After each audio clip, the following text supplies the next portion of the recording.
Simplicity is the glory of expression. Walt Whitman. My friends, the glory of our expression is the simplicity and the inherent accuracy of our charts on stocks that can be charted. And again, one of the quickest and best ways to learn is by practicing, is by doing. And of course, for our Patreon members, we give you 20 weekly vertical crossovers every week. In fact, we've not had below 20, got really close over the last couple of weeks, but we've had 20 for you to look at, choose, practice, trade one or two of them. Again, if you start doing more than that, it's very hard to keep up. But again, I want you to use the trade worksheets. Those are available every day for free in your show notes. And of course, we will continue to track the big charts that we track. That is the S&P 500, the NASDAQ 100. Those were mixed today. The S&P down a little bit, NASDAQ up, 20-year bonds up, gold up, Bitcoin up, just a little bit for Bitcoin, almost 2%. That'd be great for a stock. For Bitcoin, it seems to be just chump change. Let's jump. Oh, by the way, Patreon members, do not forget tomorrow. That is Wednesday. The 7th of July, we will have our live question and answer call-in session. Check your emails. The invites are there. We will see you. If you haven't sent us any of your questions or stocks, ETFs you want us to help you backtrack for practice trading, send those in. Send in your questions. And again, for those of you who've been on the fence about being a Patreon member, if you join tonight, I'll do everything I can to get that invite out to you so you can join us any of the 3 Patreon levels. Let's jump into these charts. First, the S&P. How are we starting the week? Well, as you guys recall, we did not have a weekly vertical crossover this last week. Price percent oscillators flat, derivative oscillators negative, losing momentum. Things are, again, a little green candle and again, this is the Heikin-Ashi average pace. Even though it was down, you'll see that as we get into the smaller charts.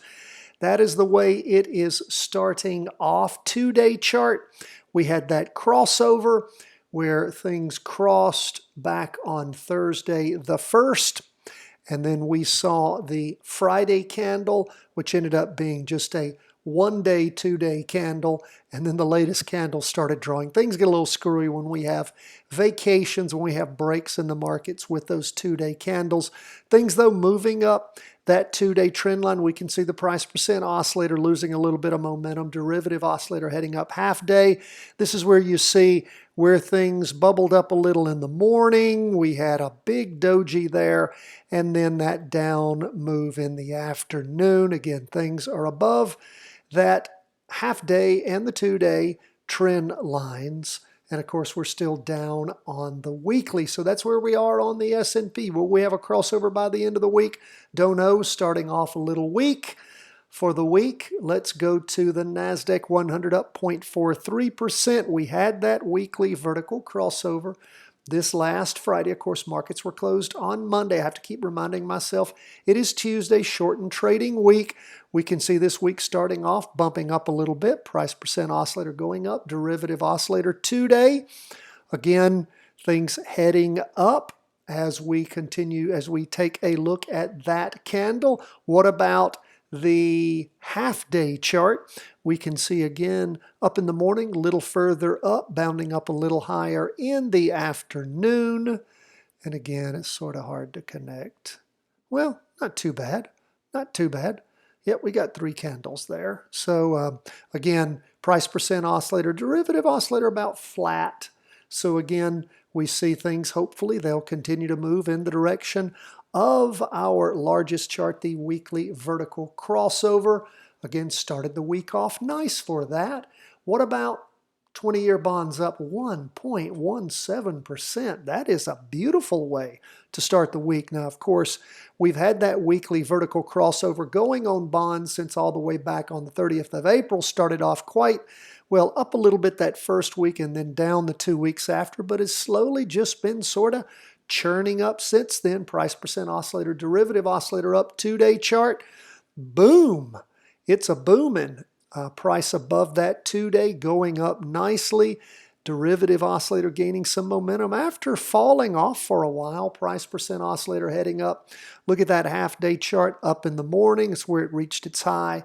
And again, continuing up in the afternoon, but not touching that high point in the afternoon. That's where we are on bonds. Gold up 0.50%. Now, of course, we had gold crossover going down at the end of the week. That weekly vertical crossover did take place.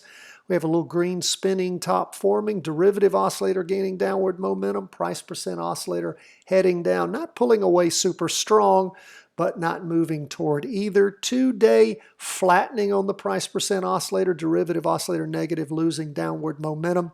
Talked about where things were when we saw how things had flattened and that green candle forming. And of course, the first candle for the week moving up also. So again, we'll keep an eye on that. Wasn't the best reasons for jumping in on that gold down move, but we'll see. Of course, we also had that continued up move as we talked about on the half-day chart moving up. But we'll see what happens with gold. Price hasn't pushed above that weekly trend line yet, and that weekly is still negative, although it is a bit weak. We'll continue to watch, pay attention as to what happens as the week moves on with gold. Lastly, we go to Bitcoin. Bitcoin started the week up a little bit, 1.85%, a solid green candle forming. That is still a down move. It's a slowdown in the down movement. Price percent oscillator heading down. Derivative oscillator losing downward momentum. Look at the 2-day chart. Trying to cross over, going up. We will see how that ends. Maybe that will end crossing over. What do we have there, though? It's hard to see. I guess it's a bit of a green doji, maybe, trying to form there on the 2-day chart. Derivative oscillators positive. Half-day, we can see bouncing off the signal line. Derivative oscillator still negative, but some green up candles, and the price percent oscillator pulling away from the red signal line. Main thing to pay attention to is it's nice to see the 2-day trying to cross over. Weekly, still weak. Maybe we're going to bottom somewhere around the $33,000 mark. Wouldn't that be nice? And to see Bitcoin cross back over, going up as it did back on the week ending the 23rd of October. Went from around 12,000 to a high of 60,000. Now, we wouldn't have stayed in that long. We would have gotten out somewhere, I guess, around the $52,000 to $55,000 mark, something like that. But again, we'd have to go back and really check on the 2-day, see where that took us. Looked like that's around the $50,000 mark. We're starting getting some concerns there. Then, of course, it did bump up again. Bitcoin's a little different because we can see how accurate our weekly chart is here. The 2-day chart is a bit, if you look at it, we've been talking about the weakness inherent there with some of these sideways slides that really tore out the reliability of the price percent oscillator here recently. So we'll continue to watch and see. That's why we say all the charts all the time. If you want to learn how to follow Bitcoin, how to trade Bitcoin, then of course you need to practice trade Bitcoin. Every day we give you insights on it. That's where we are, folks, at the end of the day. Look forward to talking to the Patreon members tomorrow. God bless, my friends. All the best from the whole team at Charting Wealth World Headquarters.